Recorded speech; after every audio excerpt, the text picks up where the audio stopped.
આજે 21 જૂન છે, યોગ દિવસ. યોગ એટલે શું? પંતજલિ જે 8 અંગની વાત કરે છે, યમ, નિયમ, આસન, પ્રાણાયામ, પ્રત્યાહાર, ધારણા, ધ્યાન, સમાધિ, આ શું છે બધું? એનાથી ને આગળ લઈ જાય છે 4 પાદ ઉપર: સમાધિપાદ, સાધનાપાદ, વિભૂતિપાદ અને કૈવલ્યપાદ. આ બધું શું છે? એટલે આજે યોગ દિવસ છે એના સંદર્ભમાં પૂછો.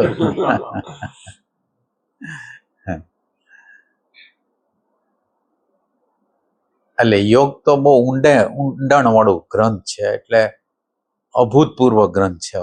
આ યોગની જે પતંજલિ યોગ સૂત્ર જેને બનાવ્યું છે એને અદ્ભુત બનાવ્યું. અદ્ભુત એટલે એની અંદર મનના કેટલા પ્રકાર, વૃત્તિઓ કેટલી, ક્લેશ કેટલા, એ બધી વસ્તુનું એક્ઝેક્ટ વર્ણન જે કર્યું હોય અદ્ભુત છે. એટલે હવે આ યોગ દિવસમાં તો હવે અત્યારે તો બધા લોકો કસરત એટલે શરીરના જે અંગો છે એને ખેંચવાની પ્રક્રિયા કરે છે. એમાં બને કે એવા પ્રકારના આસનો હોય કે એક ચક્ર, માનો કે મૂલાધાર ચક્રનું કોઈ આસન છે, સ્વાધિષ્ઠાનનું આસન છે, તો એના દ્વારા આપણા ચક્રોની ગતિ થઈ શકે, શરીર સ્વસ્થ રહી શકે. અત્યારની રીત મુજબ તો આટલું છે આ યોગ દિવસ દ્વારા. એ સિવાય થોડુંક 2-5 મિનિટનું ધ્યાન કરે, શાંત રહે.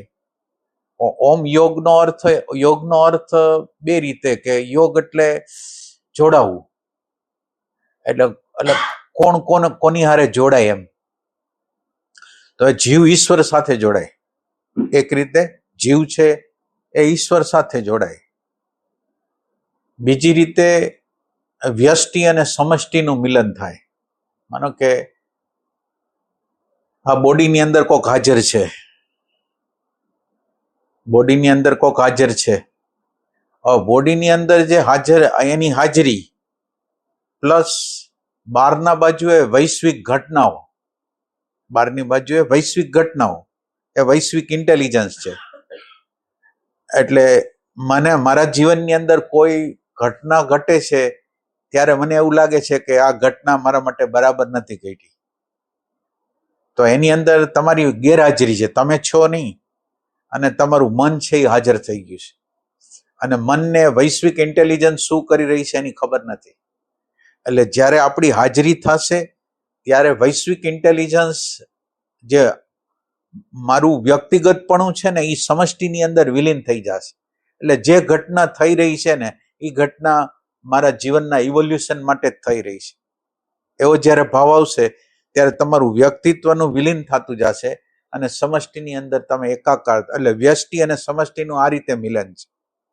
વ્યક્તિગતપણું જેટલા અંશમાં તમે મૂકો છો એટલા અંશમાં તમે સમષ્ટિ સાથે એકાકાર થાવ છો. સમષ્ટિની ઇન્ટેલિજન્સમાં તમને અહોભાવ થાય છે, આશ્ચર્ય થાય છે, તમને એમ લાગે છે કે એક્ઝેક્ટ ઘટના ઘટી રહી છે.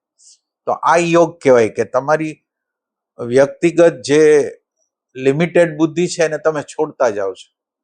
આ ઘટના જ્યારે મારા જીવનની અંદર કોઈ પણ ઘટનાઓ ઘટે છે એ હંમેશા જીવાત્માના ઇવોલ્યુશન માટે જ ઘટે છે. તો જીવાત્માના ઇવોલ્યુશન માટે ઘટતી હોય તો હવે મારે ઓબ્જેક્શન શું લેવાનું હોય? તો હવે મારે શું કરવાનું હોય? તો મારા અંદરનું જે ઉપાદાન, મારું જે પરસેપ્શન છે એને મારે બદલાવાનું છે. એટલે જેમ પરસેપ્શન બદલતું જશે, સ્વાર્થનું પરસેપ્શન છૂટતું જશે અને વૈશ્વિક ઇન્ટેલિજન્સને જેટલા અંશમાં કબૂલ કરતું જશે એટલા અંશમાં વ્યક્તિગત પણ છૂટતું જશે, વૈશ્વિક સાથે જોડાતું જશે. આ એક યોગનો અર્થ છે. યોગનો અર્થ જોડાવું છે. જેનાથી આપણે છૂટા પડી ગયા છે એની સાથે જોડાવું એ યોગ છે.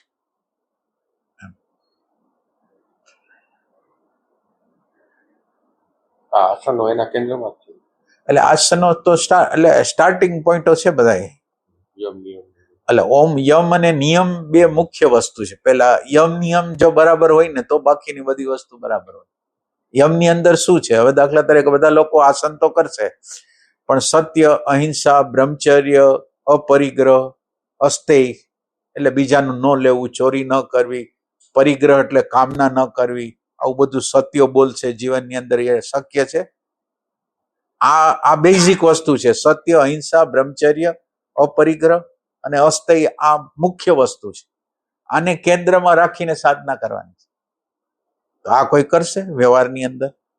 અસત્ય નહીં બોલે, કોઈની હિંસા નહીં કરે, કોઈના ઉપર જોર જુલમ નહીં કરે, કોઈની વસ્તુ લઈ લેવાનો, કોકનું જ્ઞાન, માનો કે મેં ક્યાંક શાસ્ત્રોમાંથી જ્ઞાન સાંભળ્યું છે અને શાસ્ત્રોમાંથી જ્ઞાન સાંભળ્યું છે એ વ્યક્ત હું કરું છું, એ મારી રીતે વ્યક્ત કરું છું, ને છે કોઈ સંતનું, કોઈ ઋષિ મુનિનું, અને હું મારી રીતે રજૂ કરું છું, તો એ અસ્થાયી છે, ચોરી છે. કોકનું છે ને હું મારા ખાતે જમા કરું છું. તો આ બધી વસ્તુની કેર કરવી પડશે.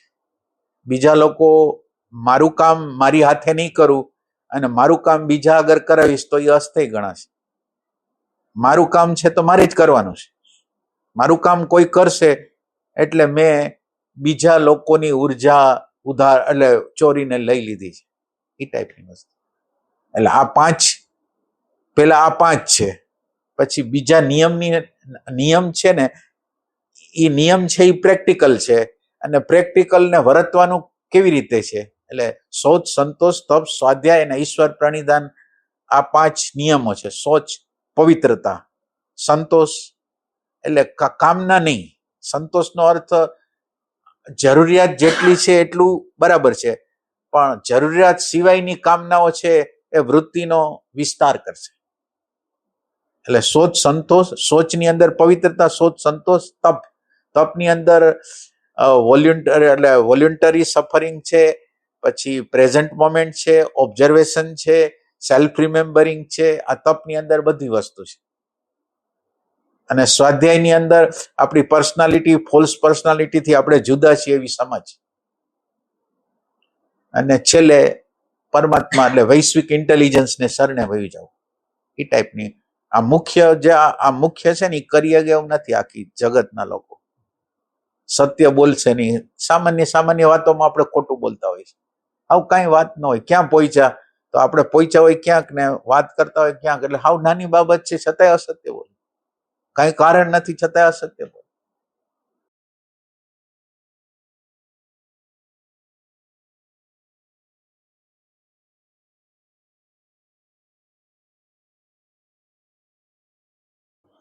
એટલે યોગ દિવસ શરૂ કર્યો છે, એના દ્વારા કોઈને સાચી રીતે યોગને જાણવાની ઈચ્છા થાય તો એ લાભ છે. એ સિવાય જે ભૂલાયેલું જ્ઞાન છે એને પાછું પુનર્જીવિત કરવા માટેના કોઈ નિમિત્તો આવતા હોય છે.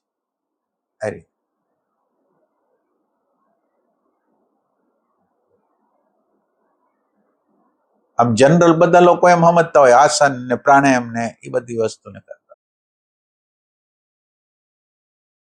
એટલે આમાં કોઈ પ્રશ્ન કોઈ પૂછ્યો છે કે પ્રાણાયામ છે એનાથી શું કંઈક છે પ્રશ્ન?